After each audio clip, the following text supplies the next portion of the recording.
سلام تخاتلتي أدو channel حزيركم قليل دمو يوتيوب فيديو دحر مسعانكم كتقورون زلكم عسرت حمشة نقرات حزيركم قليل نهم تمزرزر عسرت حمشة قلتينا هنرئي منا يخون دعنبر حد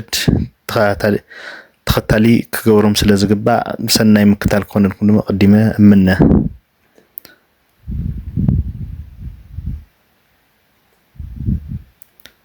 قطر حدا خنقورو زقبنا optimize your title يو optimize your title مالت رسخة حصرن متنن زبالة كون كخنيوو قال عين دمو searchable clickable كون كخنيوو مالتي ازي نتقاملو نقل عبرسنا موزحت اكزي افتر اسم مالتيو title main keyword نتقام نخنينا قولف قالات زبهالو خنتقامننا قولف قالات زبهالو بخم ايوم تعينت يوم زبل كأن راي حدا تاي قولف قالني مالتي قصر نتقام نخنينا باور ووردز ويكا زخونو سمعت قصص زخونو كيرسيتيوكس زخونو قالات خنتقام نخنينا مالتي بتلاقي موزحتي ريخم تخونكم نايتهم اي عبيت يوتيوبرات علي ابيدال نا استفالالي بچا زيوم موزحتي قصر يمتقوم سلازي كنديناي باور كم زلوا صحابي كم زخونه زريكا بزي مسارتي مالتي سلازي قصر متقا زخونه قصري 10 توب 10 توب 5 توب 6 توب 3 توب كزعنا لك بچا انت هتقم لك قصر تاتينك سلازي تقالات كخا صحابين باور زخونه قال كونيو قال مساتي كونيو مالتي نامنت استيحنتر اسنو سدمو بعد زخونه ويكا بزح طقم زي ولو ترسي دخم زخونه رس انستغرام تيبس تصيفو دخم مالتي درسي كنت هاي خصحف زغبو how to grow on Instagram from 0 to 10,000 follower fast step by step كرئي زبل مالتي سلازي ذي حدا بطعم سحابين انتين قصر لبزي كاب 0 اسك 10,000 كالاي curiosity او تايلو مالتيو كاب 0 اسك 10,000 fast you step by step كرئي يزبل سلازي حدا جماري انستغرام زي اي بدن بخريئة مالتيو انستغرام تيب ديلكا كن بزح صحابه يكونن كم يمكنون ذكر دقائق قليل سلازي كم زي عين درسي كنتقام كنخيل لنا مالتي ادخلاي او ديسكريبشن ويكا او قلف قالات او قالاتنا انصحفهم يو ديسكريبشن بتعم دنكر كونيو سلازي ديسكرايب كنغبر كلنا ترسي قلف قالات مجمره هنتقم لنا فتنا مجمره خلته سلسته مسمر مالتي ازي كالاي كنتقاملو زغبنا لينك سوشيال ميديا انتهالينا ابزي ممات مالتي كالي تايم ستامب زبال ون عرس زخادلو زي ون كنقمط نخلينا فيديو كندي خبزود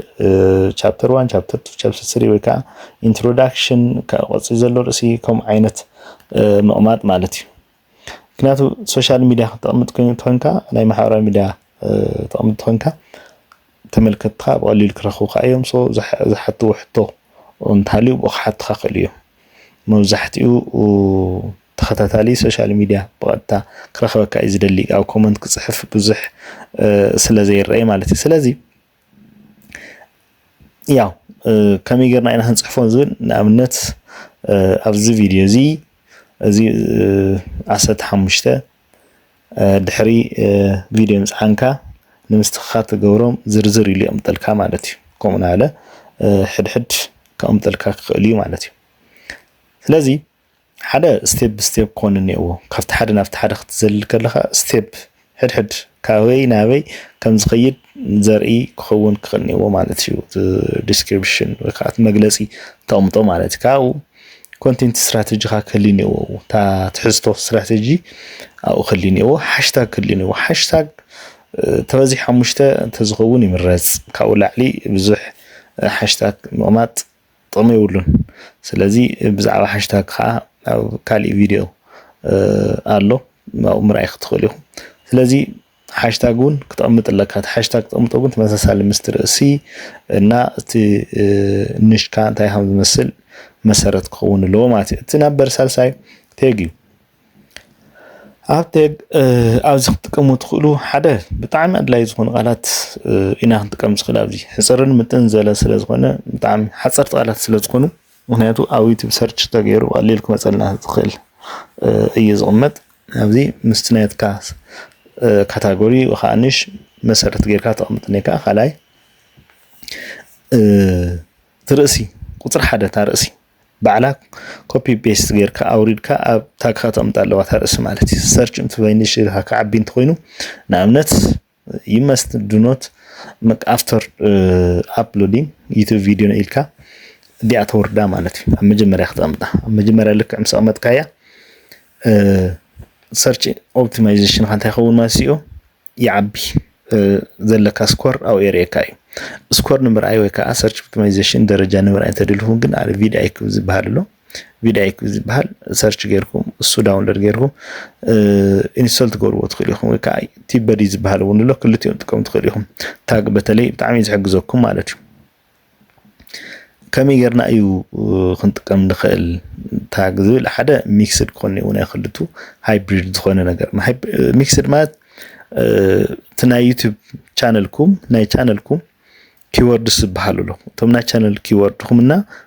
ተወሳኺ እንደገና ንሽ ኪወርድ ናይ ቻነሉ መጀመርያ ንሽኩም ኤዱኬሽን ትኾይኑ ኤዱኬሽናል ኪወርድ ዘቕመጥኩም መጀመርያ ኣለዉ ካልኣይ እንደገና ናይቲ ርእሲ ኪወርድ ተምፅውን ማለት እዩ ስለዚ እዚአን ክልቲአን መሰረት ጌርኩም ክትሰርሑ ትኽእሉ ኢኹም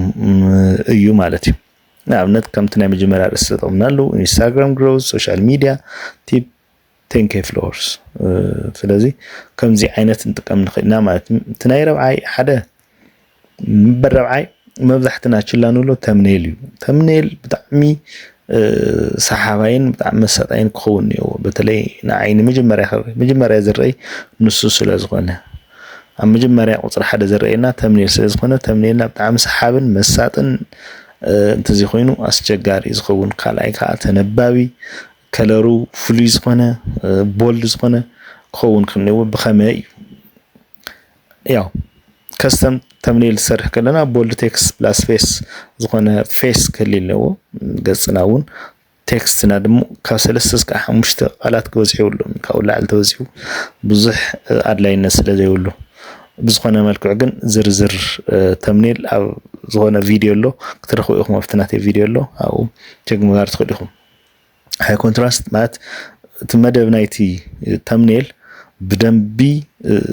ከንፀባርቕ ክኽእል ኣለዎ ማለት እዩ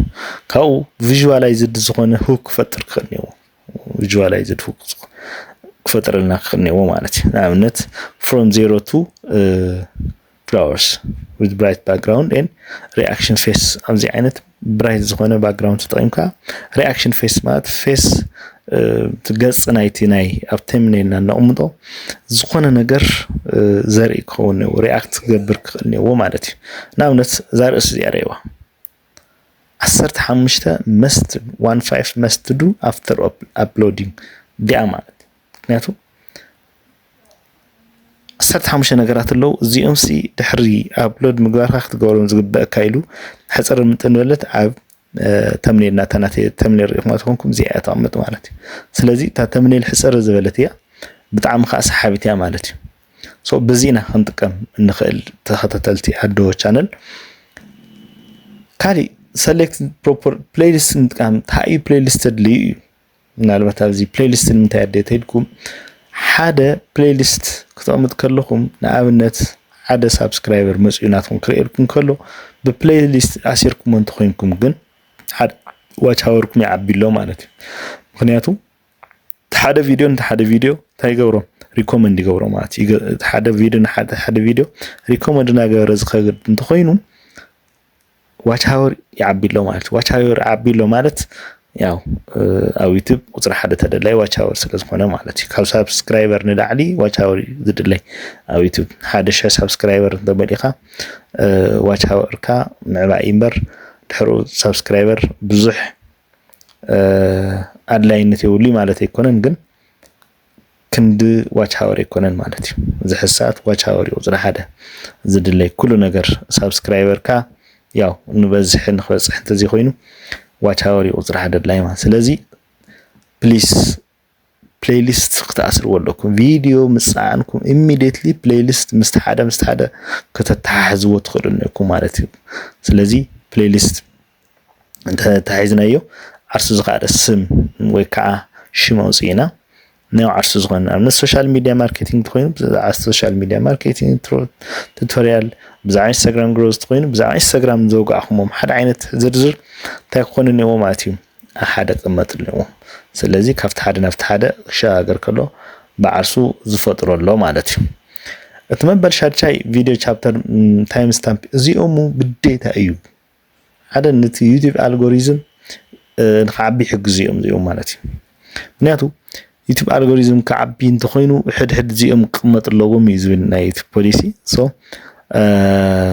ያው ኢንትሮ ክተቀምጢኹም ታይትል ኦፕቲማይዜሽን ኣብነት ትናተይ የምጥየ ኣለኹ እዚ ተን 15 ኣብዚ ቀምጥየ ኣለኹም ሕድሕድ ደቂቃ ክንደይ ከም ዝውዳእ ስለዚ ብዚ መሰረት ጌርና ክነቅምጥ ክንክእል ነና ተዚ ኮይኑ ግን ቪድዮ ቻፕተር ስክልዮ ኣለዎ እዩ ሓደ ዩቲዩብ ቪድዮ ምፅዓና ቪድዮ ቻፕተር ክህሊ ክኽእል ኣለዎ ከመይ ጌርና ከምዚ ጌርና ክንሰርሖ ይግበአና እዩ ተሻውዓይ ኢናብ ሳብታይትል ኣብታ ናይ ዩቲዩብ ቪድዮ ሲሲ ትብል ኣሳ ኢኔብል ክንገብር ኣለና ክነብርሃ ክንክእል ነና ማለት እዩ ምክንያቱ ቪድዮ ዩቲዩብ ባዕሉ ተርጉም ንኻልእቲ ይሰደልና እዩ ንኻልእቲ ንኣብነት ንኣምሓርኛ ተዛረብቲ ወይ ከዓ ንእንግሊዝኛ ተዛረብቲ ብቻ ንዝተፈላለዩ ተዛረብቲ ትናትና ቪድዮ ሪኮመንድ ይገብሩ እዩ ኢኔብል ተገይርናዮ ማለት እዩ ሳብታይትሉ ወይ ከዓ ሓደ ቃላት ክንዛረቦም ንኽእል ዩቲዩብ ባዕሉ እንታይ ይገብረልና እዩ ኣብኡ ይፅሕፈልና እዩ ማለት እዩ ሶ ተመልካቲ እንታይ ከም ዝደለና ብደንቢ ይገልፀልና ስለዝኾነ እዚ ክነብርህ ክንክእል ኣለና ማለት እዩ ስለዚ ካልኣይ ንምንታይ ይሕግዘና ሲኦ ሰርች ኢንጂን ኦፕቲማይዜሽን ማለት ሓደ ኣብ ዩቲዩብ ሰርች ክገብር ከሎ ራንክ ናይ ምግባር ዕድል ኣለዎ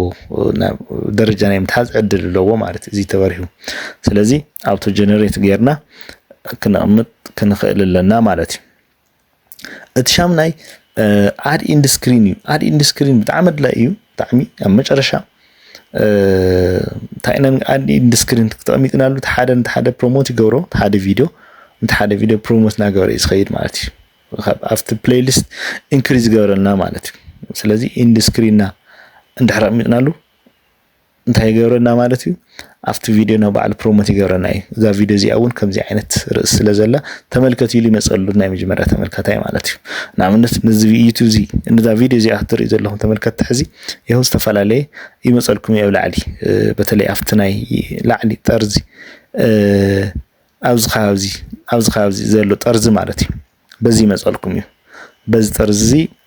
ጽሑፍ ዝርዝር ይመፀልኩም ማለት እዩ ተመልከቱ አይኹም በደንብ ተዓዘዋ በከምዚ ይመፀልኩም ኣብ ኢንድ ስክሪን ማለት እዩ ወይ ከዓ መጨረሻ ይመፀልኩም ማለት እዩ ኣብዚን በዚን ክልተ ጎኒ ይመፀልኩም ማለት ሓደ በዚ ካልኣይ እንደገና በዚ ሪእኹም ተኾንኩም ኣብ ቪድዮ ናተይ በተለይ በዚ የሎ በዚ ከዓ ዝኾነ ቪድዮ ርእስ ዝሓዘሎ ማለት ስለዚ ኢንድ ስክሪኑ ስለተኣሰረ እዩ ሶ ናይት ሓደ ርእስን ሓደ ቪድዮ ፕሮሞት ይገብሮ ማለት እዩ ንኽትርኢ ይገብረካ ማለት እዩ ኦር ዋች ኔክስት ናልካ እቲ መበልተሻይ ሓደ ኣድ ካርድስ እዩ ካርድ ንምንታይ ኣድለየ እዩ ካርድ ኣብ ሕድሕድ ቪድዮና ቢያንስ ሰለስተና ልዕሊ ክንኣስር ክንክእል ኣለና ኣብ ሕድሕድ ቪድዮና ማለት እዩ እተን ቪድዮና ተንኢሱ ሸሞንተና ልዕሊ ክኾን እኒአዎ ቪድዮ ዱሬሽን ማለት እዩ ታይም ዱሬሽን ስለዚ ኣብዚ ካርድ ክንኣስር ከለና ሰለስተን ልዕሊኡን ክንኣስር ክንክእል ነና ካርድ ኣድላይ እዩ ሕድሕድ ማለት እዩ ኣብቲ ካርድ ኣብ ማእኸል ኣብዚ ይመፀልኩም ካርድ ክትኣስር ከለኹም በዚ ገይሩ ጽሑፍ ይመፀልኩም ማለት እዩ ቪድዮ ናይቲ ቪድዮ ታይትል ይመፀልኩም ማለት እዩ ስለዚ ናርአኹም ሃለኹም በዚ ዝመፀልኩም ተኮይኑ ምናልባት ርእስ እዚ ኣንቢብኩም ክምስጠኩም ክኽእል እዩ ርእስ ማለት እዩ እሱ ሓበርታ ይህበኩም ሎ ማለት እዩ ስለዚ በዚ ዓይነት ክትጥቀሙ ትኽእል ኢኹም ማለት እዩ መበል 11 ኦፕቲማይዝ ቪድዮ ሴቲንግ ቪድዮ ሴቲንግ ዝበሃል ሓደ ሴት ቪዚቢሊቲ እዩ ፐብሊክ አንሊስትድ ስኬጁል በሃሉ ነው እዚኦም ፕሊስ በቀጥታ ልክዕ ቪድዮ ወዲያውኑ ፐብሊሽ አይንጎር unlisted ወይ ከዓ private ጌርና ነጽንሐዮ ተወሰነ መብዛሕትኦም ታየም ዝብሉ ከ4 ሰዓት እዮም ዝብሉ ን4 ሰዓት ን3 ሰዓት ወይ ደሞ ን24 ሰዓት እዮም ዝብሉ ስለዚህ ብዝኾነ መልክዑ ግን ብዙሕ ዩቲዩበራት ካብ ሰማኹ ወይ ከዓ ካብ ረኽቦ ካብ 4 እስከ 24 ሰዓት እቲ ቪድዮ ፕራይቬት ኮይኑ ይጽናሕ እዮም ዝብሉ ምክንያቱ እንታይ እዩ ዩቲዩብ ባዕሉ ሪኮግናይዝ በደንብ ገይሩ ምስ ረአዮ ምስ ፈትሽ ናበይ ከም ዝልኽ ኦሬዲ ጊዜ ስለ ዘለዎ ወዲያውኑ አፕሎድ ገርና ወዲያውኑ እንድሕር ፐብሊሽ ንብሎ ኮይና ግን በቀጥታ ናብ ዝድለይ ዩቲዩብ ዘይክልኸልና ክኽእል እዩ ስለዚ ጊዜ ፕራይቬት ገርና ይጽናሕ ፕራይቬት ጌርካ ጽኒሕካ ድሓር ፐብሊሽ ምግባር ዝሓሸ ስትራቴጂ እዮም ዝብልዎ ሶ በዚ መልክዕ እዚ ክንጥቀም ንኽእልና ማለት እዩ ካሊ ሞኔታይዜሽን ኤሊጂብል ተኮይና ታይ ንገብርኒና ኢናብል ክነብርሆ ዝኽእልና ሞኔታይዜሽን ማለት እዩ ኤሊጂብል ኣብ ዝኾንና ለሰዓት ኤሊጂብል ኣብ ዝኾንናል ግን ሞኔታይዜሽን ኣይመጸልናን ስለዚ እዚ በደንቢ ክነብርህ ክንርኢ ክንኽእልና ቪዲዮ ሴቲንግ ናዚ ማለት እዩ ካላይ ኮመንት ሴቲንግ ኮመንት ጋይድላይንና ቼክ ንገብር ንኽእልና ኮመንት ሴቲንግ ሓደ ኮመንት ሴቲንግ ክነብርህ ዝሓሸ እዩ ምክንያቱ ዝወሃበና ኮመንት መሰረት ገይርና እንሰርሖም ቪዲዮ ንቀጻሊ አድማዓይ ዝኸውን ንቀጻሊ ጠቃማይ ዝኸውን ኮመንት ኦፍ ተገይርና የግን ምናልባት ምስቲ ኦዲየንስ ዘለና ረክብ ያው ዝተበላሸ እዩ ማለት እዩ ሶ ኦን ተዝግበር ወይ ከዓ ቼክ ምግባር አድላይ እዩ ማለት እዩ ኦን ዘይገብሩን ስለዘለው ኦን ተዝግበር ግን ይምረጽ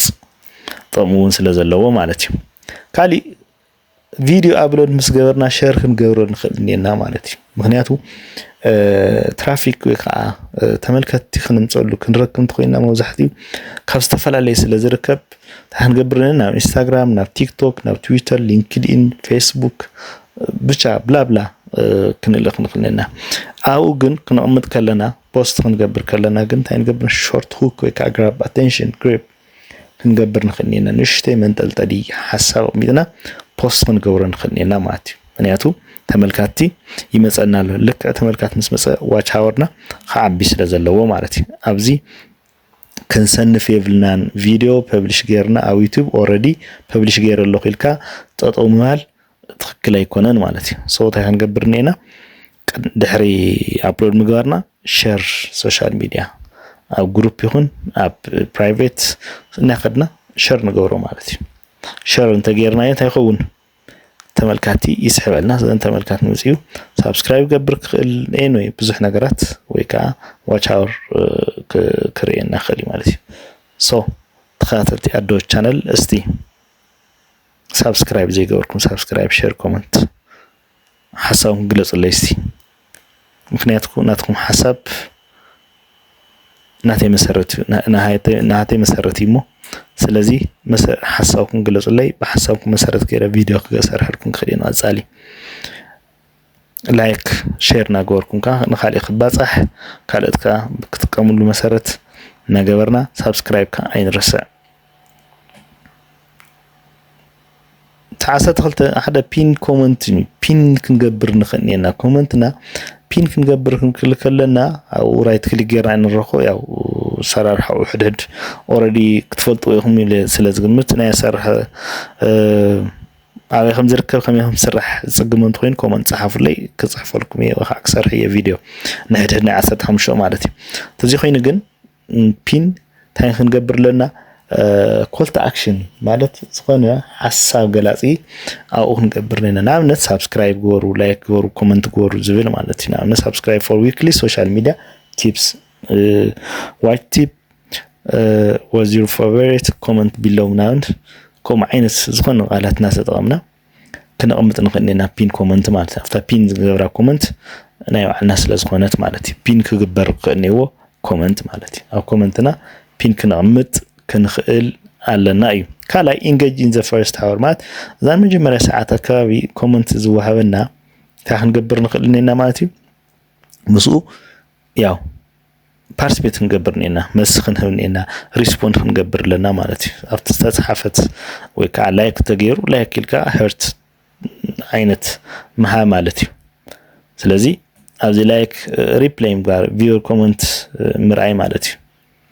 ካሊ መበል 14 ትራክ ፐርፎርማንስ አናሊቲክስ ምግባር አድላይ እዩ አናሊቲክስ ና ቪዲዮ ዩቲዩብ ቪዲዮ አናሊሲስ ዩቲዩብ ስቱዲዮ አቲና አናሊቲክስ ምሳተና ቪወርና መን እዩ ካብ እዩ ክሊክ ስሩ ሬቱ እንደዩ እንደ ፐርሰንት እዩ አቨሬጅ ዋች ታይም ክንደዩ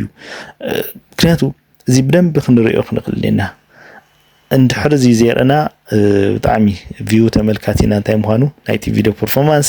ክንዕቅን ንኽእል ምክንያቱ እቲ ቪዲዮ ከም ይሰርሕ ዘሎ ዝሓሸ ይሰርሕ ዘሎ ወይስ